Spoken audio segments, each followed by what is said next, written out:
Hey everyone, welcome back to the Inside Podcast. I'm your host Seth, the CMO at Site, and I'm joined again by my co-host Mike, the CEO at Site. Today we're diving into the world of promotions, discounts, vouchers, and sales, and when to use each and why.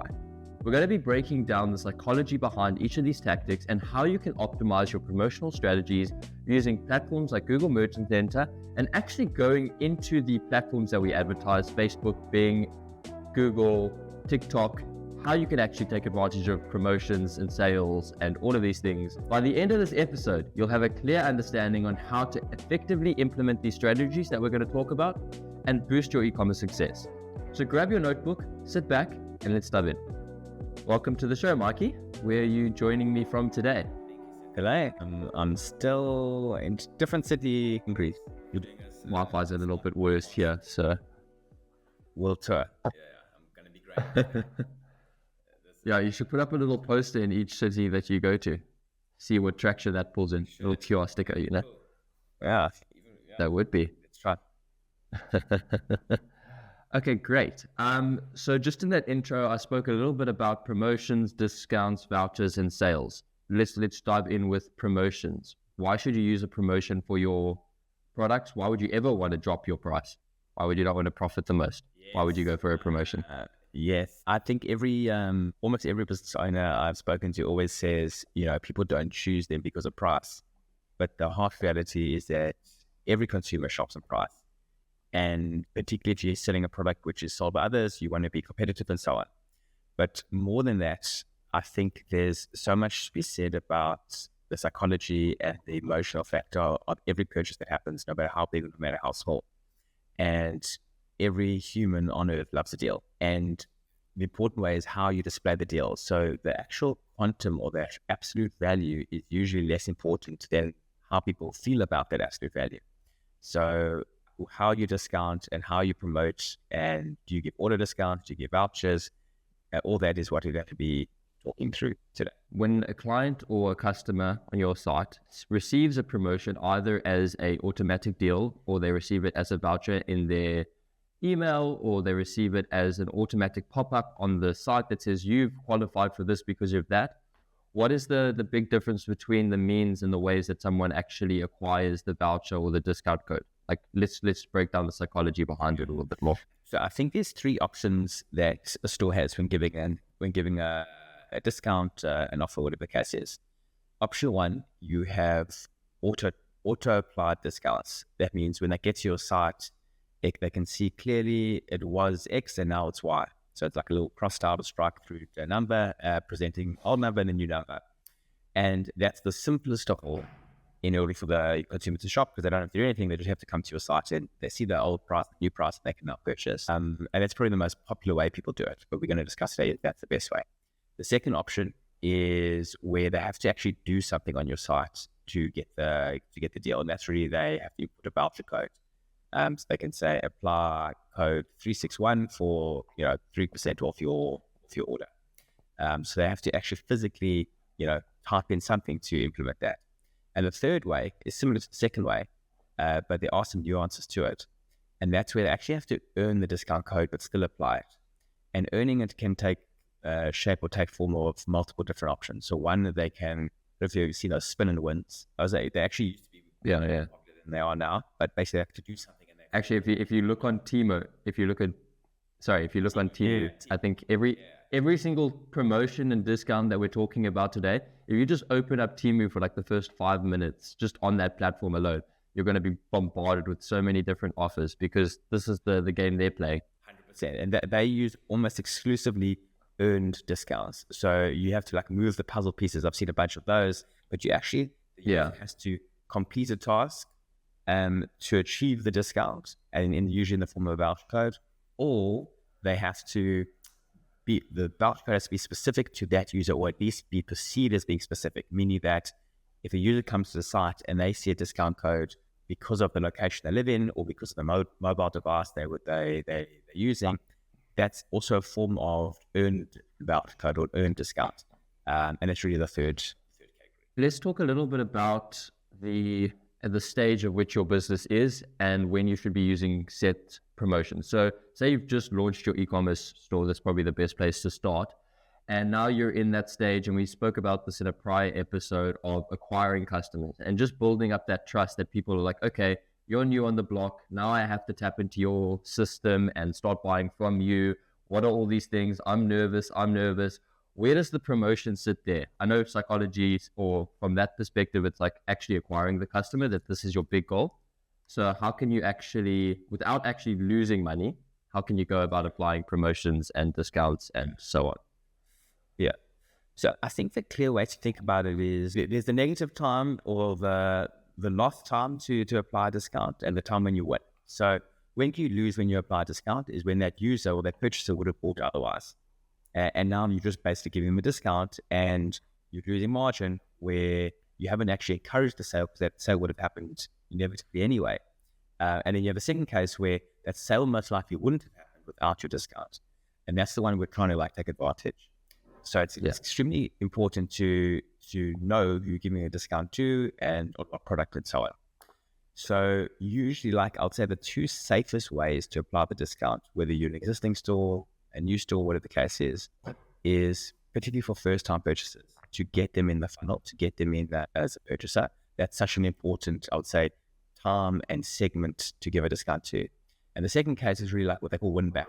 So people that have bought before but haven't bought in a long time, again, we can assume they wouldn't have bought without that.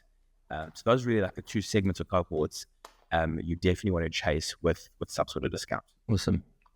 And then just let's chat a little bit there on the second half when they don't convert. Let's talk about the email campaigns behind there. When you're actually applying, okay, go use this voucher because I noticed our cart abandoned is one of our favorite topics on the so-called email podcast.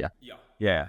So I'll tell you just one thing to kind of stay away from and just to be cognizant of. You don't want to become that store that has to rely on a discount for anyone to buy. And we actually have worked on a lot of these stores where they've actually, unknowingly, they've become a store where people will only buy with them when they have this 20% discount sales. You don't become that. And also, savvy shoppers wait for that third email on the cart abandonment flow to purchase only. They'll know that third email comes and they'll get that 5% off, 10% off. You don't become that. It's really about timing your stuff correctly to the right people at the right time. So out of these options, your promotions, your discounts, your vouchers, which is going to be the most impactful to go for as a store owner? What's going to give me the best bang for my buck by going after this tactic? So I was trying to find like actual stats or data on this across the web, and I couldn't find it. No one's actually created a big fat white paper, so maybe we should do that. But I'll give you my anecdotal evidence, what I've seen to be true every time we've implemented it. So the least effective actually is the auto discount. So when someone comes to the store and they can see it was this and now that, and they don't have to do anything to unlock a discount, that I would say the last option to choose, and that's actually the least effective. It's the easiest for the user, but it works the worst. The second, or in the middle, says when they actually have to enter a voucher code. There is a very important part of this that I'll get to after this, but where they have to actually enter a voucher code. And it seems that they don't have to do anything to get it. It's just like available to everyone. That's, I'll say, the second bet, because they're perceiving that they're earning getting that discount. And the third one, which is the best of all, is where they have to feel they've been chosen or when they've completed a task to actually to get the discount. So there's lots of like personalizations one can do.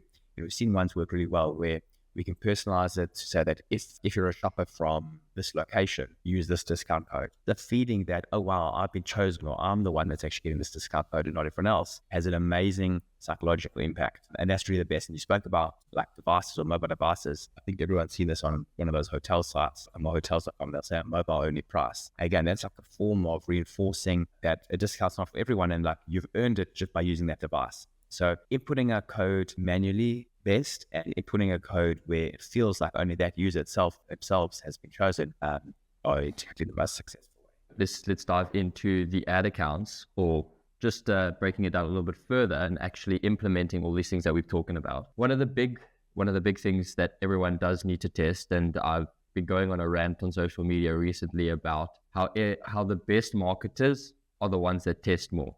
And this is just so true when it comes to promotions, because you don't know which promotion is going to work the best.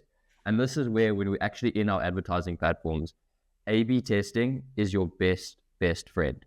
Testing different headlines, testing different creative, highlighting different offers is going to be where you actually see a difference, especially in the digital world where, your buck is spent today and you're going to see your result tomorrow. Traditional marketing, someone would have to go and do a very high intense survey or put up a very expensive billboard or out of home advertising. Now I can literally just run a TikTok ad, a Facebook ad, YouTube ad, or any ad really, and just see what the results are almost the next day. So test. Yeah, exactly. What amount to give and what products to give. No one knows what the right number is and what the right products are. Absolutely. I think that's the best way to see what the breaking point is. And then just one comment on that, which I think is so important. We've said voucher codes are more impactful than auto discounts. It's so important where they're placed. So what you don't want to do, and I've seen this tons of times, you don't want to put a voucher code on a Facebook ad and expect someone to use it. The utilization of a voucher code on a Facebook ad is a disaster. Even on an email, when they can go back and reference the email, people's utilization of that is terrible. It's bizarre, and I don't know if anyone knows why this is the case, and no one uses that discount code to purchase. I've seen tons of purchases happen where they've come from a medium, whether it be Facebook or email, where that offer, that discount code is offered, and they've come from that medium and they haven't actually implemented that voucher code. I think it's so important to actually the placement of that code to be definitely on your website, so either on the header bar of your website, so it's visible on every page that someone accesses, or actually on the final cart or checkout page, so that just before they're making their purchase, there's almost like a reminder, use this code to convert. At the number of people that fail at that stage or abandon their cart or checkout because they've forgotten it, think they've seen it, but not sure if they've seen it, is tremendous. So when you do use that, you want to be sure to put it at the right place.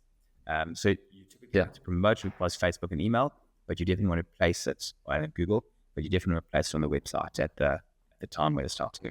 Great. So let's dive a little bit deeper into the Google Merchant Center. And this is a thing that we've been testing out with a few new scripts where you can actually go and break down what your store's best products are, what the predictions are from Google on similar products that are in your niche or in your categories that say, okay, these are performing here at these price points. This is what we kind of recommend that you do. Google Shopping is the truest form of true competition online because people can see all the products and all the prices are displayed, and it's almost impossible for a human to know when to push which buttons. So I think these scripts are hugely powerful where you can kind of pair which products have which margins, which products get a voucher code when. Yeah, I think that's really the only way to run that effectively. And then just, in that, especially in the Google Merchant Center promotions page, is probably the most underutilized section in the whole of the Google Merchant Center if you are using the Google Merchant Center.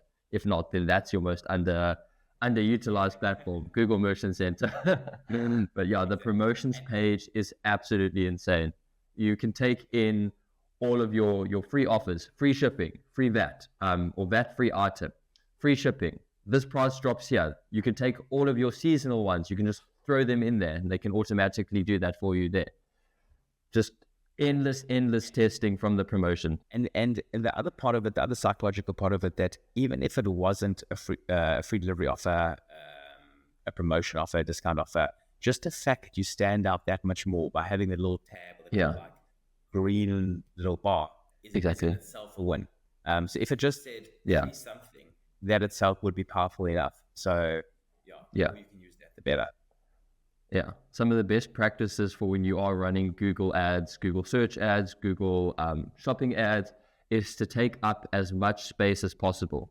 In Google search ads, you're going to want to add as many descriptions as possible, as many site links, just to take up as much space as possible. So you want to do the exact same thing for shopping, like just by standing out more, by putting a different color or different, having bolder and brighter pictures than your competitors about the same product will make you stand out compared to those guys. So little wins. This is where our very own Sarah is an absolute champ. I've seen often when there's public holidays or some sort of discount days that are recognized discount days, whether it be Black Friday or even like the more niche ones, it's so powerful to have that in the text of the search ad as well. Because people kind of feel search ads are much less dynamic than shopping ads. Of course they aren't, but people feel they are. But when they see the actual message in your search ad saying, discount code 361 for Black Friday, it's so impactful that people like that liveness of it has like almost an extra added impact on users. Yeah, and just by taking advantage there, that's just to do that, you're going after the dynamic text variables in Google Ads. And I've been playing a lot recently in Bing Ads, and their dynamic their dynamic insertion is absolutely crazy. I don't know how it doesn't go against some poppy acts, and it's a bit crazy because what you can do on Bing, just a little bit of high level stuff here, is you can actually go and target the exact device with a headline and the location. So I can say I'm targeting an iPhone 15 with this price point, with this offer, with this thing, because I'm trying to attract people that are in this category. It seems like as a marketer that doesn't seem okay, but at the same time, like I'm going to take full advantage of it because it's out there, you know. So are you saying that on Bing you can say that if someone's shopping for with an iPhone X, that you can make a headline which says iPhone X specific discount, 3% off. Exactly. Next, that's cool. Exactly. Very crazy stuff. Like, yeah.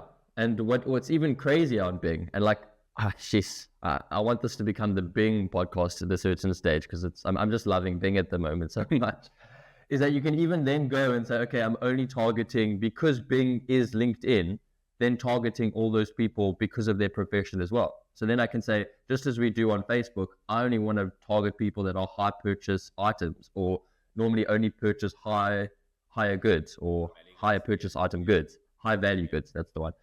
So then I can go and do the exact same thing. I only want a person that is this type of profession, C-suite or management level, to actually go and buy this product, so I can target them via that avenue, just in the audience. So it's taking the best audience segmentation from, or when we try to do it on Facebook, even further in LinkedIn, because everyone treats LinkedIn so intensely about keeping all of your details accurate. So it's taking the biggest database of professions and then pairing it with the powerhouse of a search engine. I don't know. Bing's way too undertapped. I think it all comes down to the super relevance. Like what we want to try and achieve here. We want to say that you only qualify for this discount code if your name is Seth and you're using this phone and you live in this area. That feeling that if exactly you do something to that level, that feeling that creates such an amazing action from the user. And I guess the more platforms that we can do that on, the better. The better, yeah. Yeah, and it's really important there, just like, because we've got all of this data and we know, okay, it's this person on this device at this time, at this place, then taking that and organically and in not a creepy way, including that in the ads, showing that it's okay, it feels more personal, it feels more direct to me, that I'm affected by this ad, that I'm then going to go and click. We saw this, or this is how advertising really used to be, like in the 70s when you saw a big poster. I didn't personally. I'm way too young for that. But there's a research that's saying that marketing is going back to the 70s, back to the creative. And I think this is, the biggest case. It's like, is my ad compelling enough? Because nowadays, like back 2015, all of these platforms were really about, who's the best on the platform as an advertiser. Now it's who's the best with the algorithm and the creative. The creative has become so much more important. So I think just having your creative and having everything tie in together, almost like a little omni-channel approach, is going to be the way to win with all of these things. And that's a wrap on today's episode of the Inside Podcast. I hope you now know the difference between promotions, discounts, vouchers, and sales, and when to use them. And yeah, remember, the best marketers are the ones that test more, test out the different platforms, test out different offers, different promotions. And yeah, ultimately, the more you test, the more knowledge the more data you can collect, and the more informed a decision you can make. So test. And yeah, that's about it for today's episode. I'll see you next week. Cheers.